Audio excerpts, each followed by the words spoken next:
जय श्री राम। आप सभी का हमारे YouTube चैनल पे बहुत बहुत स्वागत है। आज मैं आप सभी को माघ मास के माहात्म्य का 19वां अध्याय सुनाऊंगी। इससे पहले वाले अध्यायों की वीडियो मैंने अपने YouTube चैनल पे डाल दी है, तो प्लीज़ आप उन्हें भी देखिए और प्लीज़ मेरे चैनल को सब्सक्राइब ज़रूर कीजिए। वह पांचों कन्याएं इस प्रकार विलाप करती हुई बहुत देर प्रतीक्षा करके अपने घर लौटी। जब घर में आई तो माताओं ने कहा कि इतना विलंब तुमने क्यों कर दिया। तब कन्याओं ने कहा कि हम किन्नरियों के साथ क्रीड़ा करती हुई सरोवर पर थी और कहने लगी कि आज हम थक गई हैं और जाकर लेट गई। वशिष्ठ जी कहते हैं कि इस प्रकार आशय को छुपाकर वह विरह की मारी पड़ गई। उन्होंने घर में आकर किसी प्रकार की क्रीड़ा नहीं की। वह रात्रि उनको एक युग के समान बीती। सूर्य नारायण के उदय होते ही वह अपने आप को जीवित मानती हुई माताओं की आज्ञा लेकर गौरी पूजन करने वह कन्याएं वहां पर जाने लगी। उसी समय ब्राह्मण भी स्नान करने के लिए सरोवर पर आया। उसके आने पर कन्याओं ने वाह वाह किया, जैसे कमलिनी प्रातःकाल सूर्योदय को देखकर कहती है। उसको देखकर उनके नेत्र खुल गए और उस ब्रह्मचारी के पास चली गई। आपस में एक दूसरे का हाथ पकड़कर चारों तरफ से उसको घेर लिया और कहने लगी कि आज मूर्ख, उस दिन तू भाग गया था, लेकिन आज नहीं भाग सकता, हम लोगों ने तुमको घेर लिया है। ऐसे वचन सुनकर बहुपाश में बंधे हुए ब्राह्मण ने मुस्कुराकर कहा, तुमने जो कुछ कहा सो ठीक है, परंतु मैं तो अभी विद्याभ्यास और ब्रह्मचारी हूँ। गुरुकुल में मेरा विद्याभ्यास पूरा नहीं हुआ है। पंडित को चाहिए कि जिस आश्रम में रहे उसके धर्म का पालन करे। इस आश्रम में मैं विवाह करना धर्म नहीं समझता। अपने व्रत का पालन करके और गुरु की आज्ञा पाकर ही विवाह कर सकता हूँ, उससे पहले नहीं कर सकता। यह बात सुनकर वह कन्याएं इस प्रकार बोली जैसे वैशाख मास में कोयल बोलती है। वह कहने लगी कि धर्म से और अर्थ से काम और काम से धर्म के फल का प्रकाश होता है। ऐसा ही पंडित लोग और शास्त्र कहते हैं।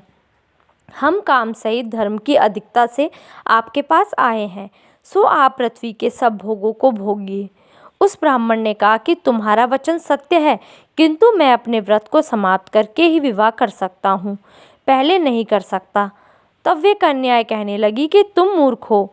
अनोखी औषधि, ब्रह्म बुद्धि, रसायन सिद्धि, अच्छे कुल की सुंदर नारियां तथा मंत्र जिस समय प्राप्त हो तभी ग्रहण कर लेना चाहिए।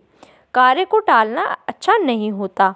केवल भाग्य वाले पुरुष ही प्रेम से पूर्ण अच्छे कुल से उत्पन्न स्वयंवर चाहने वाली कन्याओं को प्राप्त होते हैं। कहाँ हम अनोखी नारियां, कहाँ आप तपस्वी बालक। ये बेमेल का मेल मिलाने में विधाता की चतुराई ही है। इस कारण आप हम लोगों के साथ गंधर्व विवाह कर ले। इनके ऐसे वचन सुनकर उस धर्मात्मा ब्राह्मण ने कहा कि व्रती रहकर इस समय विवाह नहीं करूँगा, मैं स्वयंवर की इच्छा नहीं करता। इस प्रकार उसके वचन सुनकर उन्होंने एक दूसरे का हाथ छोड़कर उसको पकड़ लिया। सुशील और स्वरा ने उसकी भुजाओं को पकड़ लिया। सुतारा ने आलिंगन किया और चंद्रिका ने उसका मुख चूम लिया, परंतु फिर उसने क्रोधित होकर उसको श्राप दिया कि तुम डायन की तरह मुझसे चिपकी हो, इस कारण पिशाचनी हो जाओ। ऐसे श्राप देने पर वह उसको छोड़कर अलग खड़ी हो गई। उन्होंने कहा कि हम निरपराधियों को वृथा क्यों श्राप दिया। तुम्हारी इस धर्मज्ञता पर धिक्कार है। प्रेम करने वाले से बुराई करने वाले का सुख दोनों लोकों में नष्ट हो जाता है, इसलिए तुम भी हम लोगों के साथ पिशाच हो जाओ।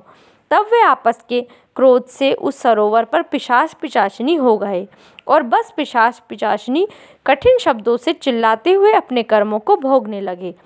वशिष्ठ जी कहने लगे कि हे राजन, इस प्रकार वह पिशाच उस सरोवर के इधर उधर फिरते रहे।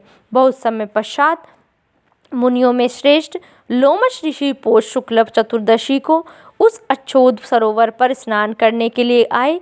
जब श्रद्धा से दुखी इन पिशाचों ने उनको देखा तो उनकी हत्या करने के लिए गोल बांधकर उनके चारों तरफ से घेर लिया।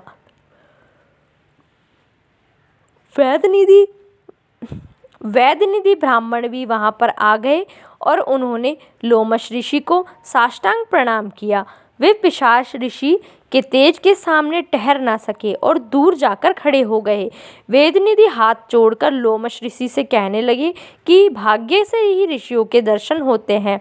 फिर उन्होंने गंधर्व कन्या और अपने पुत्र का परिचय देकर सब वृतांत सुनाया और कहा कि हे मुनिवर, यह सभी श्राप मोहित होकर आपके सम्मुख खड़े हैं। आज इन बालकों को निस्तार होगा, जैसे सूर्योदय से अंधेरे का नाश हो जाता है।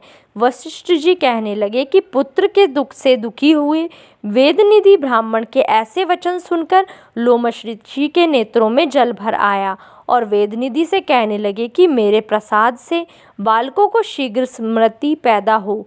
मैं उनका धर्म कहता हूँ, जिससे इसका आपस का ज्ञान विलीन हो जाएगा। धन्यवाद। इस वीडियो में बस इतना ही। प्लीज़ आप मेरी वीडियोस को लाइक कीजिए, शेयर कीजिए और मेरे चैनल को सब्सक्राइब कीजिए और कमेंट सेक्शन में भी बताइए कि आपको वीडियोस कैसी लग रही हैं। और प्लीज़ बेल आइकन भी दबा लीजिए, जैसे आपको डेली आने वाली वीडियोस की नोटिफिकेशन मिल जाए।